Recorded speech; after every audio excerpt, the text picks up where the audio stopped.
The name's Bond. James Bond. No. I am your fathers, brothers, nephews. Why so serious? Cousin's former roommate. I am vengeance. I am the night. I am. Matt and Matt here on another Friday afternoon. Here with my co-host Zach and Tat. Zach, how you doing? Doing good? Good. Sorry we didn't have a podcast last week. Yeah, I was sick. He was sick. I was busy editing a video and then putting that up on Sunday. Thank you for all the people who watched the video, actually. It's gotten over 150 views. That's our most views on any video we've done so far. So, support the channel. I hope you're enjoying what we're doing so far. But this week we did have a few things pop up, and we're going to go through them here. First and foremost, Pierce Brosnan has been cast in the new Black Adam movie, playing Dr. Fate. Yes. Zach, what do you think about that? I think it's a very good role. I mean, Dr. Fate is the character. He's the wise, older character. The mythical helm that kind of controls Dr. Fate, and then the person wielding it is, in the comic books, can be a different person. So Dr. Fate is really the mystical force inside of the helm, is kind of how it is. So, I think he's able to do that. He's he's no longer James Bond Pierce Brosnan. He is, older Pierce Brosnan doing that stuff. I think it's great. The Black Adam movie is the one with The Rock playing Black Adam. It had Aldous Hodge playing Hawkman, Noah Centineo playing Atom Smasher, and now, like I said, Pierce Brosnan as Dr. Fate. It's a good casting. There was a rumor at one point that they were looking at Pierce Brosnan for Cable for Deadpool 2. Mm-hmm. That obviously didn't happen. We got Josh Brolin as Cable. So it looks like he's been circling the comic book, arena for a little while. And now he's been cast as Dr. Fate. Do you think we're going to see a lot of him, or we're going to see a lot of him in the helmet and just hear his voice?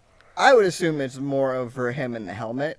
I mean, it all depends. I mean, he's a side character to Black Adam, because that's what, it's The Rock. The Rock's movie, Black Adam is a villain, so it'll be interesting to see.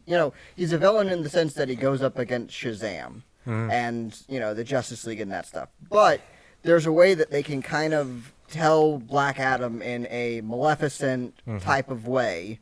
And that way, it's like he becomes he's the protagonist, but the villain. And we'll see. It'll be interesting.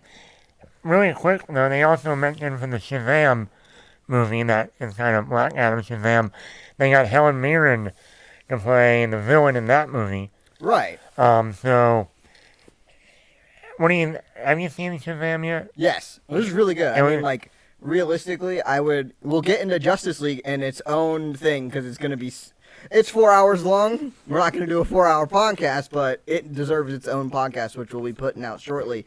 But I think besides Zack Snyder's Justice League, Shazam is the best DC movie since, I guess Man of Steel. Yeah, I would agree with that.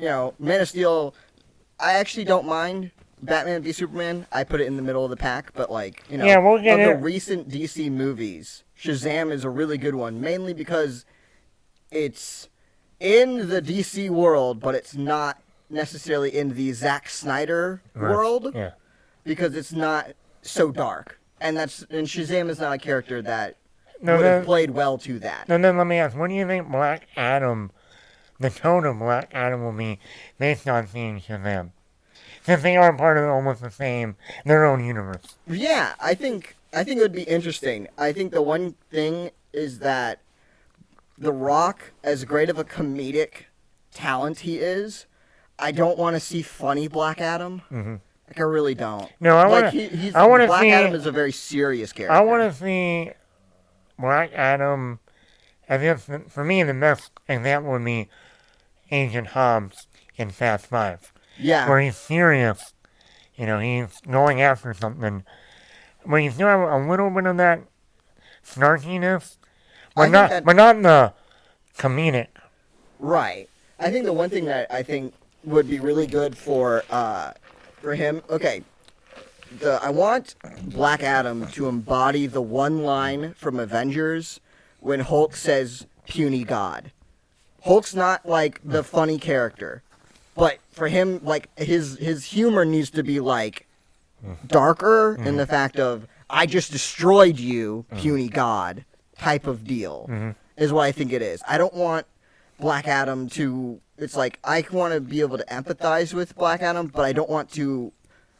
I don't ever think that Black Adam should say something on screen and the entire cinema goes ah ha ha ha ha. I think if that happens, like, And once again, that's a stretch. Once again, we need Black Adam to be serious and menacing because when he finally does go up against Shazam, obviously with Shazam you're gonna have more of that funny comedic playfulness. Right, and he has to play the straight man to Shazam. So yeah, we'll see what happens. I mean, Pierce Brosnan, I've always liked his work. I wasn't a huge Bond fan of his. But overall, I just watched the Thomas Crown Affair again last night. He was excellent in that. Miss Doubtfire, obviously.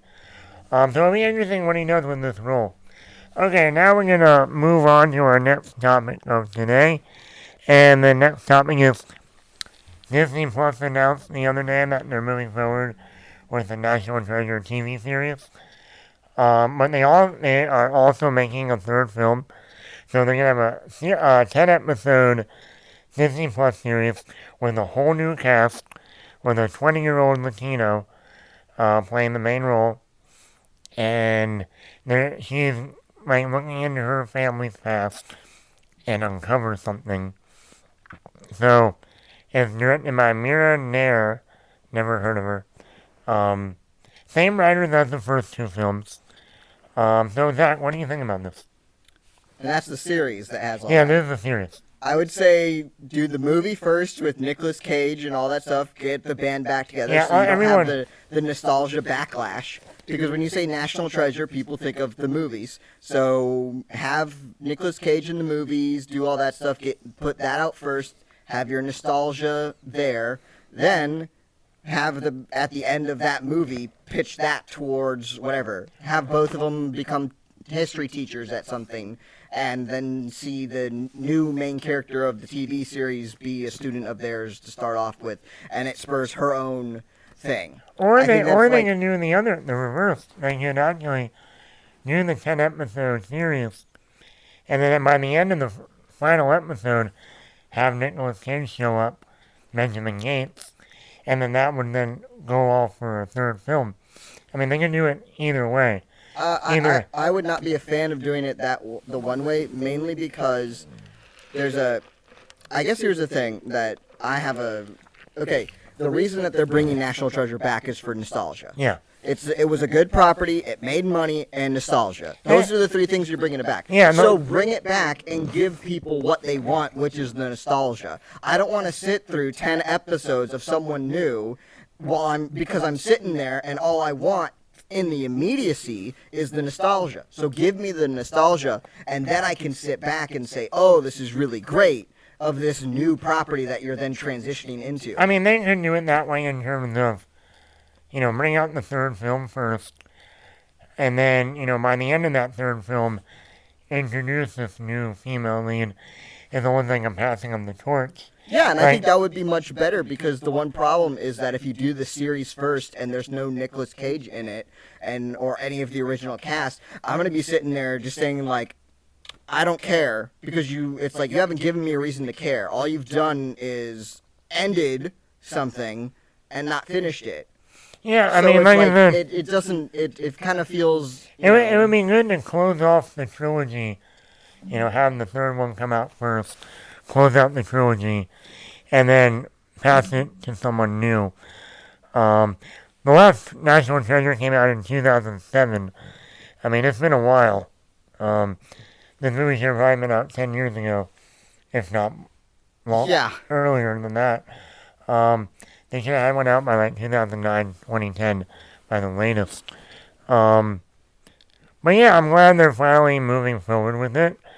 I think it'll be interesting. I'm glad they got the same writers. That's a good thing. And we'll see what. I mean, like the news report says that the series is more moved along than the movie. The series already has, obviously, the 10 episodes laid out, scripts, a director. They're still writing the third film, even though technically they had the same director coming back for the first two movies. They already have the cast lined up. Everyone from the first two movies is returning. Maybe even Sean Bean will return. Yeah, the one thing about National Treasure is it's a very interesting property in the fact that basically, to me, it was always Disney Indiana Jones. That's kind of what it was billed as. And now Disney has Indiana Jones. Right, but here's the one thing that kind of just makes it that I don't understand this for. National Treasure would have been great if they stopped after the first one, and they said that was it. That's it. Like that's the story. But they made a second one. Okay, at that point in time, you're going like, and the next one. Okay, it's like that's the one thing of that kind of just makes you go like, that's the big problem of how long this has been, and between the last release of this, it's kind of just looking at it and just going like, why didn't you do more with this earlier? And then 14 years, and it might be another year or two until we finally see the movie. Do you have any, real quick though, do you have any ideas of what you would want them to be going after? Like conspiracy theories? I don't know. Like, I really, this is the one where I'm kind of looking at this stuff and just going like, well, there's a lot of different type of things around American history that would be really interesting to explore. You have a Latina character is going to be your main thing. I think tackling the stuff of the, the gold rush and of that area of the, the Alamo era and type of that stuff. They might. I think that would be an interesting stuff to go into, because then you could, take in the tales of, David Crockett and all the other stuff and kind of weave that in as your mythical figures there. And then, that could be a very interesting way of going about all this. But, I don't know, I would like to move away from DC, very much so, and explore the rest of the nation. Like, there's so much more that they could do with that.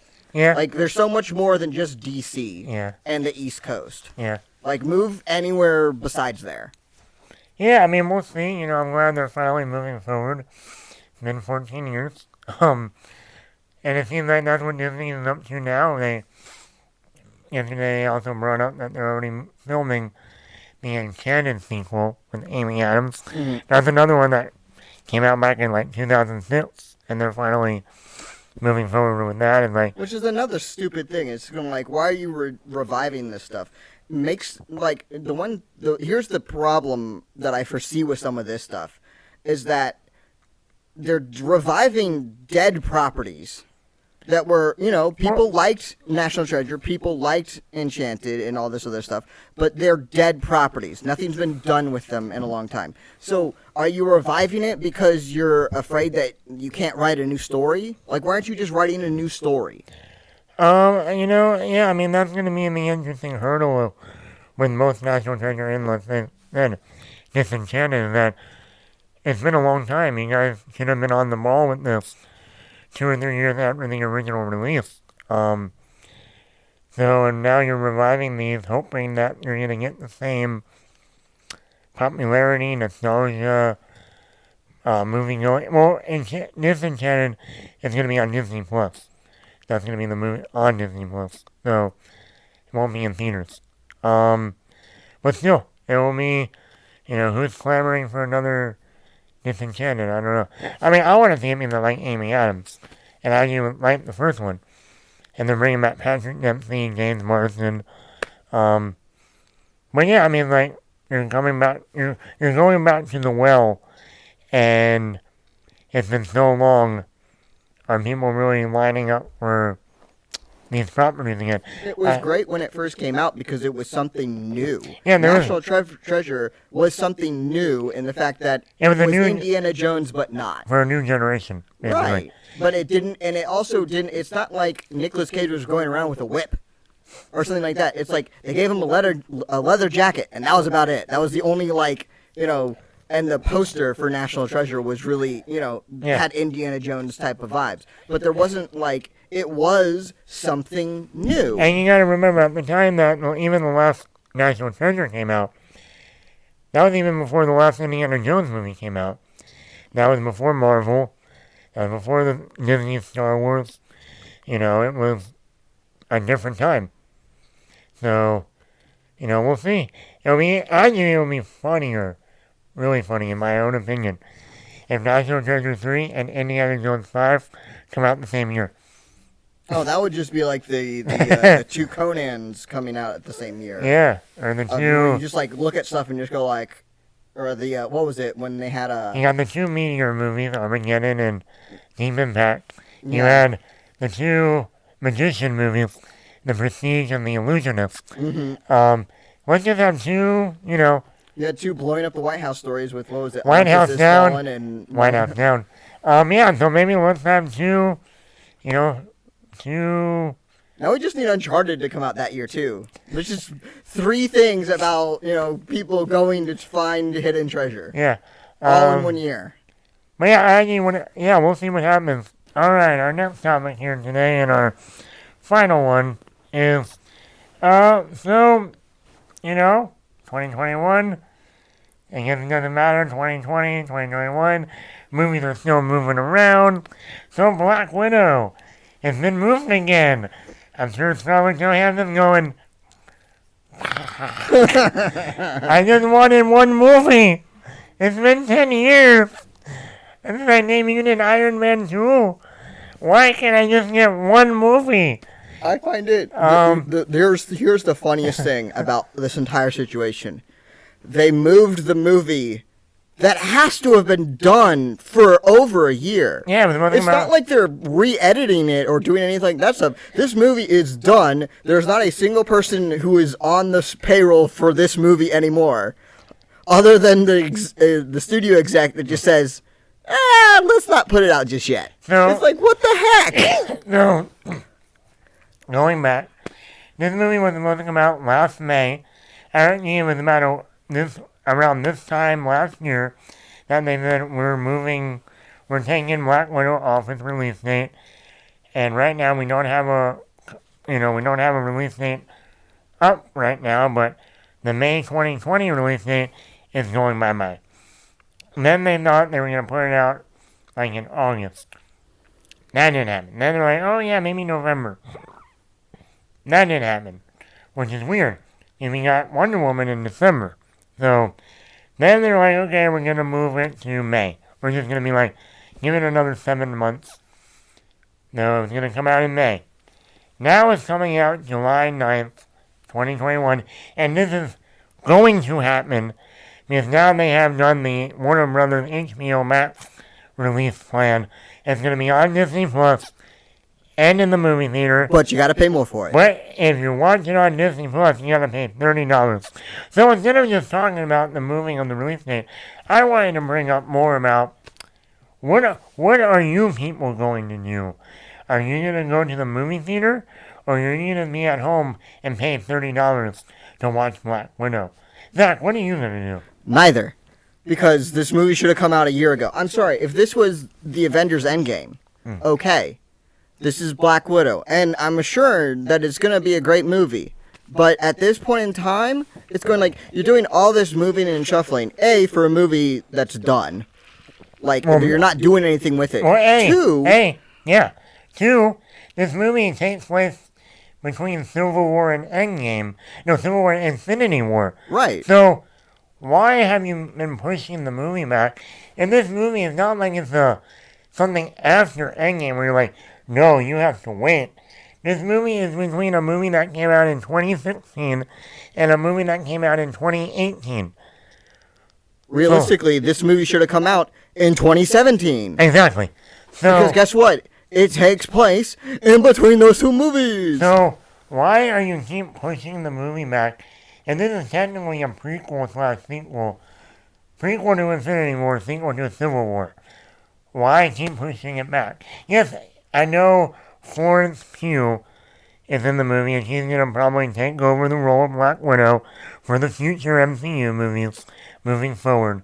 But, in terms of Scarlett Johansson, who's the main character, spoiler warning, she dies in Endgame. So, I mean, she dies in Endgame. So, why do you keep pushing the movie back? Okay, I don't know why. So, you should have brought it out in November and left it there. So think about this.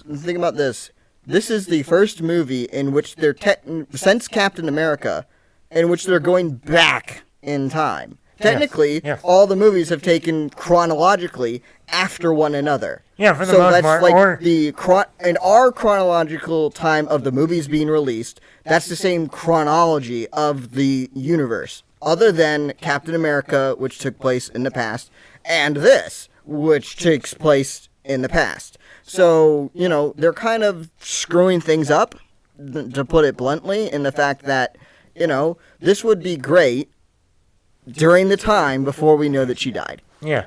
But once again, let me go back to the point. How many of you, and I hope a lot of you do comment on this, are you gonna watch it on Disney Plus, or are you gonna watch it in the movie theater? Here's my opinion. Here's my thoughts. It's a Marvel movie. I've seen every Marvel movie since 2008 with Iron Man 1 in the theater. I'm going to the theater and I'm gonna go see this. And here's why. For 2 reasons. Number 1, I just gave one. I've seen every Marvel movie in the theater. Number 2, I'll pay less money to go to the theater than I would to watch it at home. Yes, I can get my own popcorn at Publix. I can get my own, 12-ounce bottle of soda at Publix and sit in my house and have a big giant screen and surround sound and watch it at home comfortably. But guess what? I ain't paying no $30. Which is the stupidest thing. For a 2-hour period. movie that I can go to AMC or Regal, and by the time July hits and more movies are out, I can re-update or bring up my A-list membership at AMC and pay nothing to go see this movie, and just pay for the snacks, maybe $10. That's the one thing that just makes absolutely zero sense about this stuff. So just think about this from a financial standpoint. You're paying for Disney Plus. Yeah. And then, so you're paying for the privilege to then pay again to then watch this movie once. Mm-hmm. Once. Yeah, because no one's going to pay another $30 to watch it again. Right. So that's this is the one thing this is the difference in the Disney thought process and the HBO Max thought process. HBO Max is basically, it's newer. It's trying to get people to sign up. So that's the one thing for it. They're not charging extra for their movies right now. That might change. And I hope it doesn't. I really hope it doesn't, because I won't be watching it that way. Mm-hmm. Because right now, if I made a joke earlier that I wouldn't go see it at all. But that's more to prove a point in the fact that of what's happened to this movie. Mm-hmm. If it was Endgame, I'd probably do both. I'd go first see it in the movie theaters and then get the experience, and then I would pay $30 to then watch it at home. Probably right after I'd seen it the first time. Just because I would want to do it again. This is not an Endgame. This is not even a first Avengers movie. This is a, solo one and done movie. And it also has zero impact. The only impact that's going to come from this movie, that's the one thing, is that this movie, while it's going to be a good movie, and I think Scarlett Johansson's going to do an amazing job like she always does, but this movie has no impact. The only impact is going to be you're going to have a new Black Widow by the end of it. That's about it. And guess what? The problem with this is that she's dead. Yeah. And so that way, no action scene. That's the one thing is I should be looking the trailers that have come out for this. I should be looking at this stuff and go oh my God, that's so amazing. I don't. You want to know why? Because she's going to live. Because she ain't dying yet, because I already know when she dies. So there is no emotional weight to this movie at all. I mean, like at all. The only way the $30 remotely makes sense is if you have a group of people come over and they each chip in $2 or $3 and you guys all chip in for the $30. And if I make a movie theater out of my home. Yeah, and you make it an event. Have a bunch of people over, they chip in the money, you guys order food, popcorn, the whole 9 yards, and make it like a Super Bowl event. But how many people are going to do that? Not many. Not for this. I said, I'll go to the theater and pay $10 for maybe a popcorn and a soda and watch it on a bigger screen, surround sound, and by July, where by that point, we've had movies come out in May, movies come out in June, the week before Top Gun, I'm expecting the movie theater to be popping by then. Mm-hmm. Which means I'm going to go there and have a full audience watching this movie, a Marvel movie, and enjoy it, and know I paid a lot less watching it, driving my ass to the theater, sitting my ass down, buying popcorn or drink, and realizing I didn't pay no $30 for this. I paid maybe $10. That's it. And you know what? I could go again the next day and pay only another $10. I can see this movie 3 times in the theater, and then finally hit the $30 that I would if I watched it once on Disney Plus. Exactly, and that's the one thing, the only way this makes sense, the only possible way this makes sense, is my family of 4. Mm-hmm. If we went to go see it, yes, it would be $10 cheaper if we rented it and watched it there. But guess what? Guess who's not going to go see this movie? My mom, my dad, probably not even my sister. They would watch it if it was free on Disney Plus. They ain't paying $30 to watch it on Disney Plus. Now I understand where Disney is coming from. Once again, this is a Marvel movie, which means the budget was probably close to $200 million. And when they'll keep pushing it back, that's probably cost maybe even a little bit more. So yeah, they need to make their money back. So $30 on Disney Plus helps that. But I think this movie is going to be the deciding factor of how many people are going to the theater now, how many people are going to be watching it at home. I can understand them wanting to use it as a barometer. The problem is it's not a good barometer. You're taking a cracked barometer to take a barometer test. That's what you're doing. If this was in the Guardians of the Galaxies, like the set after Endgame, or like the next, like Doctor Strange or something, that's set after Endgame, that would make sense. Or like Spider-Man 3. Right. That's a good barometer, because it checks all the boxes. This only checks one box, and the fact that it's a Marvel movie. Because, as I was saying, I'm not going to go see a movie that I don't care about. Guess what? She's dead. I keep saying this, not to harp on this, but the fact that I would have loved to see this movie before she died in Endgame. I would be there, let's say Endgame hadn't come out yet, the pandemic hits, and they offer this for $30 on Disney Plus, and that's the only way we can watch it. Guess what? I'm calling you, I'm calling my family, we're all getting together, we'll be safe, and watch it for $30. Because then we make the $30 worth something and we can do it. That makes sense. Here and now, and the fact that we live in Georgia, life's mostly back to normal. Yeah. People are wearing their masks. Georgia just announced that everyone above the age of 18 can go get vaccinated. So it's I'm vaccinated. No, right. My grandparents are vaccinated. My dad probably won't be. My mom can't because she has her health issues. I'll probably get vaccinated shortly. My sister will. It's so the world is getting back to normal.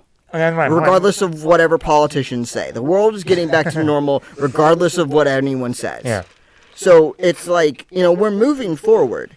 The problem is that this right now is trying to take advantage of the I don't want to go out pandemic people and the people who are going out to do whatever. The problem is you're too late. If you'd done this last year, if this had come out last year, for when they opened up the Christopher Nolan movie. Tenet. Yeah, when they did Tenet, if Black Widow also came out then, for that, like, short run where the theaters opened up and then closed again, if that's when it came out, and they said, hey, Black Widow's out, you can go watch it in theaters, or you can pay $30 to watch there, that would have been perfect. Yeah, I really don't understand why they didn't do that, because that would have guaranteed the people paying the $30. Yeah. That would have guaranteed paid, like, you would have had, that would have been the time to do this. Because, you know, you're still going to have the problems of, you know, the actual storyline of it coming out now. She's putting herself into danger. Well, guess what? We know she's not going to die, so that dilutes any action scene. If they even do, like, a fake death thing of where it's like she gets shot or whatever, and she go like, I think I'm going to die, I'm gonna sit there and start booing in the cinema. Like, I will literally start booing because it's just going like, we know you don't die. It's like, I don't even know how to properly equate this of just like to what this means. Okay, imagine, I don't know. Anakin dying in the episode 1. Right. It's like, you know, or something. I don't know. It was like, or the Emperor. Yeah. It's like, you knew the Emperor wasn't going to die in the trilogy, in the prequel trilogy. You knew Luke Skywalker wasn't going to die, and all that stuff. So it's like, you knew Obi-Wan wasn't going to die. So it kind of, like, that's the one problem with that, is that it kind of took some of that out. Because you knew certain characters weren't going to die. That means there was only so much they could possibly do with how this was. You know, that's why Anakin got chopped up. Like, that's like, do you want to know the reason why Anakin had lost his hand in the Dooku fight?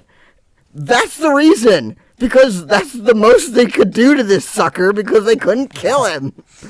Because he had to live to become Darth Vader. Yeah, so it's like, to be burned alive. Right, and that's like, so how do we defeat him, but not, and get him into the Vader costume? Oh, let's cut off all of his limbs and, burn him alive. What did we do to his son? We cut off his hand. Let's do it again. But it's like, so, but this has this story... Only, it's like, it's emotional weight of what it can be. Now, they can tell a great story about Black Widow's backstory and everything else of that, and that can be very emotional and very well told. But that's the best that they can do. Because all the past stuff will be more emotional than any of the present stuff. I mean, they can have a great villain with Taskmaster. Right. We'll see. But it's just like, you're never going to... The main person of the film is Black Widow. She ain't dying. It immediately negates almost every action sequence. Yeah, I mean, like I said, we'll see what happens. I mean, this is like I said before. This movie was, 10 years too late. This movie should have been like after Iron Man 2. Or at least after the first Avengers movie. Once we established her more in the Avengers film. This should have taken the place of Captain Marvel. Yeah. Here's the one thing. This movie should have replaced Captain Marvel in its slot of what it was. I think that whatever this movie is, I think it should have been the tee up to what we got, which was the emotional send off of Scarlet Witch, Black Widow. Well, that's what it was. So that would have been a great tee off. You don't need to know anything in Captain Marvel's movie to understand what she did in Endgame or in Infinity War. Yep. Oh yeah, she wasn't. So it's just like, you don't need any of that. You could have introduced her there and then done her movie right after. Yeah. It's like there was and it's like, and it was a blah spot for Captain Marvel to be in there because everyone was expecting that movie to set something up for Infinity War and Endgame. Yeah. Guess what? It did nothing. But if you did the Black Widow movie there, it would have perfectly set up the payoff in Endgame. So there you go. I've officially written your universe better than you in 2 seconds. And always remember to like, comment, subscribe wherever you are. The podcast is available wherever you want to get your podcast. If we are not there, let us know, and we will get there. Remember to like our Facebook page, Attack Bat Productions. Thanks for listening, everyone.